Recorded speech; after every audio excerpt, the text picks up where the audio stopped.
ಹುಣಸಗಿ ತಾಲೂಕಿನ ಕಡದರಾಳ ಸರ್ಕಾರಿ ಹಿರಿಯ ಪ್ರಾಥಮಿಕ ಶಾಲೆಯಲ್ಲಿ ಮಕ್ಕಳಿಂದ ಶಾಲೆಯ ಮುಖ್ಯೋಪಾಧ್ಯಾಯರ ಅಕ್ರಮ ಬೆಳಕಿಗೆ ಬಂದಿದೆ.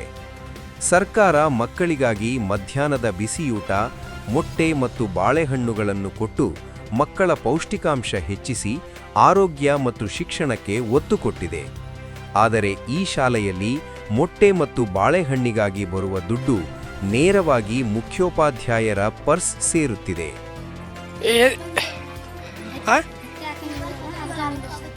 ತತ್ತಿ ಹಾಕಲಂದಕ್ಕ ಬೀಜ ಊರಾಗ ಹೋಗಿ ಹೇಳಿದ್ದಕ್ಕ ಮತ್ತೆ ಏನಂತ ಹೇಳ್ಬೇಕಂತ ತತ್ತಿ ಹಾಕಿರಂತ ಹೇಳ್ಬೇಕಂತ ಎಷ್ಟೊತ್ತೈತಿ ನಿಂತ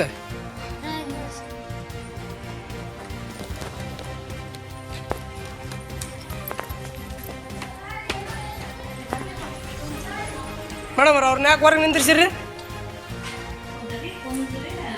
ಇಲ್ರಿ ಅವ್ರನ್ನ ಹೊರಗೆ ಯಾಕೆ ನಿಂದಿರ್ಸಿರಿ ಹೇಳ್ರಿ, ಒಂದು ನಿಮಿಷ ಅಷ್ಟೇ ಹೇಳ್ರಿ. ನಾನು ಇಲ್ರಿ ನೀವು ಆ ಹೊರಗೆ ಯಾಕೆ ನಿಂದಿರ್ಸಿರಿ ಅಷ್ಟೇ, ಅವ್ರು ಹೊರಗೆ ಯಾಕೆ ನಿಂದಿರ್ಸಿರಿ? ನಾವು ಮಾಡಕತ್ತೀರಿ, ನಮ್ಗೆ ಸಾಕ್ಷಿ ಬೇಕು. ಯಾರನ್ರಿ ಪರ್ಮಿಷನ್ ಗೊತ್ತಿಲ್ರಿ, ಅವ್ರು ನಮ್ಗೆ ಅನ್ಯಾಯ ತಡ್ಯಾಕೆ ನಮ್ಗೆ ರೂಲ್ಸ್ ಐತಿ, ಪರ್ಮಿಷನ್ ತೊಗೊಳಕ್ಕೆ ಬರಂಗೆ ನಮ್ಗೆ. ಅವ್ರನ್ನ ಯಾಕೆ ಹೊರಗೆ ನಿಂದಿರ್ಸಿರಿ? ಊರಾಗ ಹೋಗಿ ತತ್ತಿ ಕೊಡಂಗೆ ಅಂತ ಹೇಳಿದ್ರೆ ಹುಡ್ರನ್ನ ಹೊರಗೆ ನಿಂದಿಸ್ತೀರಿ. ಅನ್ಯಾಯ ತಡೆಯೋದು ನೀವೇ ಹೇಳ್ಬೇಕೇನು? ನೀವೇ ಅನ್ಯಾಯ ಕಳಿಸಿದ್ರಿ ಹಂಗ್ರಿ ಹುಡ್ರಿಗೆ? ಯಾರನ್ರಿ? ಹಾಂ ಕರ್ಸ್ರಿ, ಯಾರು ಕರ್ಸ್ರಿ ಮಾಡ್ತೀನಿ ನೋಡ್ರಿ. ಏನಾರ ಮಾಡ್ರಿ, ಏನಾರ ಮಾಡ್ರಿ, ಕಂಪ್ಲೇಂಟನ್ನು ಮಾಡ್ರಿ, ಏನಾರ ಮಾಡ್ರಿ.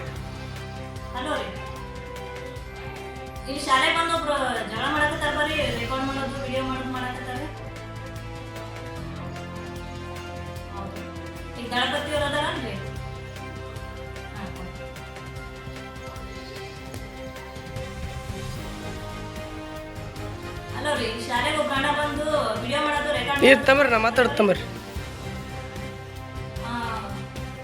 ಬಸವರಾಜ್ ಅಂತ ಹೇಳ್ರಿ. ಹಲೋ ಮುತ್ಯ, ಅವ್ರು ಹುಡ್ರು ಬಂದು ಶಾಲ್ಯಾಗ ಅಲ್ಲಿ ಬಂದು ನಿಮ್ಗೆ ಬಲ್ಲಿ ಹೇಳ್ಯಾವಲ್ಲ, ಬಿಸಿಲಾಗ ಬಗ್ಗಿಸಿ ನಿಂದ್ರಿಸ್ಯಾಳ ಗ್ರೌಂಡ್ನಾಗ ಮೇಡಮರ. ಆ ಹುಡ್ರ ಅಲ್ಲಿ ಬಂದು ಹೇಳಿದವಲ್ಲ ತತ್ತಿ ಕೊಟ್ಟಿಲ್ರಿ ಅಂತ ಕೇಸ್ 3 ದಿನ ಆಯ್ತು ಕೊಟ್ಟಿಲ್ಲ ಅಂತ ಹೇಳ್ಯಾವಲ್ಲ ಹುಡ್ರ. ಆ ಬಿಸಿಲಾಗ ಬಗ್ಗಿಸಿ ನಿಂತಾವ, ಬರೇಗಾಯಿಲ್ಲ ಬಿಸಿಲಾಗ ಬಗ್ಗಿಸಿ ನಿಂದ್ರಿಸ್ಯಾಳ ಮೇಡಮರ. ಅದಕ್ಕೆ ಯಾಕೆ ನಿಂದ್ರಿಸಿರಿ ಅವ್ರ ಹೇಳೋ ರೀಸನ್ಸ್ ಅಂತ. ನಾ ನೀವು ವೀಡಿಯೋ ಮಾಡ್ಬೇಡ್ರಿ. ಹೌದ್ರಿ, ನಾವು ವೀಡಿಯೋ ಮಾಡ್ಬೇಡ ಅಂತೀರಿ. ನೀವು ನಾಳೆ ಏನಾರ ಇದು ಮಾಡಿ ಸಾಕ್ಷಿ ಬೇಕಿಲ್ಲ ನನಗೆ, ಈಗ ಗೊತ್ತಾಗ್ಬೇಕಿಲ್ಲ ನನಗೆ. ಸುಮ್ಮನೆ ನೀವು ವೀಡಿಯೋ ಮಾಡ್ಬೇಡ ಅಂತೀರಿ, ನೀವು ಏನಾರ ಹಂಗಂದ್ರೆ ಹಿಂಗಂದ್ರೆ ಅಂತೀರಿ. ನಾವು ಈ ಸತ್ ವೀಡಿಯೋ ಮಾಡ್ಕೊಂತ ನಾವು ಏನಂತ ನಿಮ್ಗೆ ಗೊತ್ತಾಗ್ತಲ್ಲ. ಈಗ ವೀಡಿಯೋ ಅಂತ ಇರ್ತದಿಲ್ಲ, ಅದಕ್ಕೆ ನಾವು ವೀಡಿಯೋ ಮಾಡಕತ್ತೀನಿ ರೀ. ಅವ್ರನ್ನ ಯಾಕೆ ನಿಂದ್ರಿಸಿ ಹೇಳ್ರಿ ಅಂತೀನಿ. ಇಲ್ಲ ಒಬ್ರನ್ನ ಕರೆಸ್ತೀನಿ ರೀ, ಕರೆಸಿ ಅವ್ರು ಏನು ಹೇಳ್ತಾರೆ ಹೇಳ್ರಿ ಅಂತಂದ್ರೆ ಅದಕ್ಕೆ ಕರೆಸ್ತೀರಿ ಅಂತಂದು ವೀಡಿಯೋ ಮಾಡ್ಕೊಂಡೀನಿ. ಅವ್ರದ್ದು ಬಗ್ಗಿಸ್ಗ್ಯಾಸ್ ನಿಂದ್ರಿಸ್ಯಾರ, ಅದೇ ಹುಡ್ರನ್ನ ತತ್ತಿ ಕೊಟ್ಟದ್ದು ಹೇಳಿನಿ ರೀ. ಅದಕ್ಕೆ ಬಂದು ನಮ್ಮನ್ನು ಬುಡಕ್ಕೆ ನಿಂದ್ರಿಸ್ಯಾರ ಅಂತ ತಲೆ ತೆಳಗೆ ಮಾಡಿ ನಿಂದ್ರಿಸ್ಯಾರ ಬಿಸಿಲಾಗ ಅಂತ ಹೇಳವು. ಅದ ವೀಡಿಯೋ ಮಾಡಬೇಡ, ಅದು ಮಾಡಬೇಡ, ಕೇಸ್ ಮಾಡ್ತಾನೆ ಆಕೈತೆ. ಕೇಸ್ ಮಾಡಿ ಎಲ್ಲಿಗೆ ಮಾಡ್ತಾರೆ? ಮಾಡ್ಲಕ್ಕೆ ಕೇಸ್ ಇವರು ನೋಡ ಮೇಟ್ ಮಾಡ್ತಾರೆ.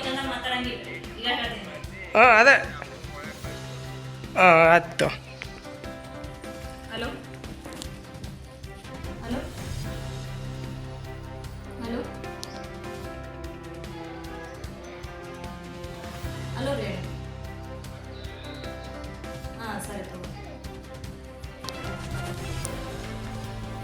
ಅವ್ರನ್ನ ಯಾಕೆ ಹೊರ ನಿಂದ್ರಿಸಿರಿ? ಅವ್ರು ತಪ್ಪು ಮಾಡಿದ್ದು ಹೇಳ್ದು ತಪ್ಪೇನ್ರಿ?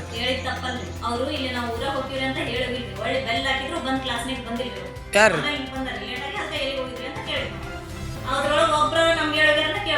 ಅವ್ರು ಹೇಳುವಾಗಿಲ್ಲ ಬಿಡ್ರಿ. ಅಂದ್ರೆ ಒಂದು ಹುಡ್ರು ಹೊರಗೆ ಬಿಡಂಗ್ರಿ ನೀವು, ಒಂದು ಹುಡ್ರು ಒಳಗೆ ಕಡಂಗ್ರಿ ಬಂದ್ರ ಅಂದ್ರಿ. ಅಂದ್ರೆ ಒಂದು 2-3 ಓದ್ತಾವ್ರಿ. ಹಾಂ ಅಲ್ಲಿ ತನಕ ಬಿಡಂಗ್ರಿ. ಅವ್ರು ಮಾಡಿ ತಪ್ಪೇನ್ರಿ ಅಲ್ಲಿ ನಿಂದ್ರಸಕ್ಕೆ?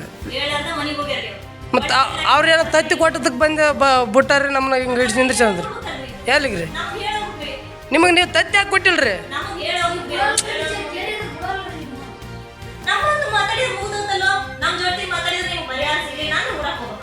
ತತ್ತಿ ಅಪ್ಪ ತತ್ತಿ ಎಷ್ಟು ದಿನ ಆಯ್ತು ಕೊಟ್ಟಿಲ್ಲಾರ್ದ? ತತ್ತಿ ಎಷ್ಟು ದಿನ ಐತಿ? 3 ದಿನ ಆಯ್ತು. 3 ದಿನ ಯಾಕೆ ಕೊಟ್ಟಿಲ್ರಿ? 3 ದಿನ ಯಾಕೆ ಕೊಟ್ಟಿಲ್ಲ ಅಂದ್ರೆ ಪ್ರತಿಯೊಬ್ಬರ ಕಡೆ ಸ್ಟಾಕ್ ಇಲ್ಲ. ನಾ ಬೆಳಿಗ್ಗೆ ಬರುವಾಗ ಫೋನ್ ಹಚ್ಚಿದ್ದೆ, ಈಗ 3 ದಿನ ಸ್ಟಾಕ್ ಇಲ್ರಿ, ನಾವು ಬರಂಗಿಲ್ರಿ, ಬುಧವಾರ ಬರ್ತೀವಿ ಅಂತ ಅಂದಾರ. ಬೇಕಾದ್ರೆ ಯಾವ ಸುತ್ತಮುತ್ತ ಶಾಲೆ ಬಂದು ಇಳಿಸಿ ಹೋಗ್ಯಾರ, ಇಲ್ಲಿ ನಮ್ಮ ಕಡೆಗೆ ಇಳಿಸಿಲ್ಲ ಅಂದ್ರೆ ನೀವು ಮಾತಾಡ್ತೀವಿ. ಆಯ್ತು 3 ದಿನಗಳಿಂದ ಮಕ್ಕಳಿಗೆ ಮೊಟ್ಟೆ ಮತ್ತು ಬಾಳೆಹಣ್ಣು ಕೊಟ್ಟಿರುವುದೇ ಇಲ್ಲ. ಮಕ್ಕಳು ಈ ಬಗ್ಗೆ ಪಾಲಕರಿಗೆ ಹೇಳಿರುವುದು ಮುಖ್ಯೋಪಾಧ್ಯಾಯರ ಗಮನಕ್ಕೆ ಬಂದಿದ್ದು, ಮುಖ್ಯೋಪಾಧ್ಯಾಯರು ಕೆಂಡಾಮಂಡಲರಾಗಿ ಮಕ್ಕಳನ್ನು ಸುಡು ಬಿಸಿಲಿನಲ್ಲಿ ಕಿವಿ ಹಿಡಿದು ಬಗ್ಗಿಸಿಲ್ಲಿಸಿರುವ ಅಮಾನವೀಯ ಘಟನೆ ಕಡದರಾಳ ಸರ್ಕಾರಿ ಶಾಲೆಯಲ್ಲಿ ನಡೆದಿದೆ. ಈ ಬಗ್ಗೆ ಯುವಕನೋರ್ವ ಪ್ರಶ್ನಿಸಿದಾಗ ಯುವಕನಿಯು ಅವಾಜ್ ಹಾಕಿದ ಮುಖ್ಯ ಶಿಕ್ಷಕಿ ಕಾರಣ ಕೇಳಿದರೆ ಮೊಟ್ಟೆ ಸ್ಟಾಕ್ ಇಲ್ಲ ಎನ್ನುತ್ತಾರೆ. ಮೊಟ್ಟೆ ಇಲ್ಲದಿದ್ದರೆ ಬಾಳೆಹಣ್ಣಾದರೂ ಕೊಡಬೇಕು. ಆದರೆ ಇಲ್ಲಿ ಮುಖ್ಯ ಶಿಕ್ಷಕಿಯು ತಪ್ಪು ಒಪ್ಪಿಕೊಳ್ಳದೆ ಮಕ್ಕಳ ಮೇಲೆ ದರ್ಪ ಮೆರೆದಿದ್ದಾರೆ. ಯುವಕನಿಯು ಬೆದರಿಕೆ ತೋರಿದ್ದಾರೆ. ಶಾಲೆಯಲ್ಲಿ ನ್ಯಾಯ ನೀತಿ ಪಾಠ ಕಲಿಸುವ ಶಿಕ್ಷಕರೇ ಸರ್ಕಾರ ಮತ್ತು ಮಕ್ಕಳ ಕಣ್ಣು ತಪ್ಪಿಸಿ ಜೇಬು ತುಂಬಿಸಿಕೊಳ್ಳುವಲ್ಲಿ ಮುಂದಾಗಿದ್ದಾರೆ. ಈ ಅವ್ಯವಹಾರದ ಬಗ್ಗೆ ಕ್ಷೇತ್ರ ಶಿಕ್ಷಣಾಧಿಕಾರಿಗಳು ಕ್ರಮ ಕೈಗೊಳ್ಳುತ್ತಾರಾ ಎಂದು ಕಾದು ನೋಡಬೇಕಿದೆ. ವರದಿ MN ಬೇಗ್, ತಾಲೂಕು ವರದಿಗಾರರು ಹುಣಸಗಿ.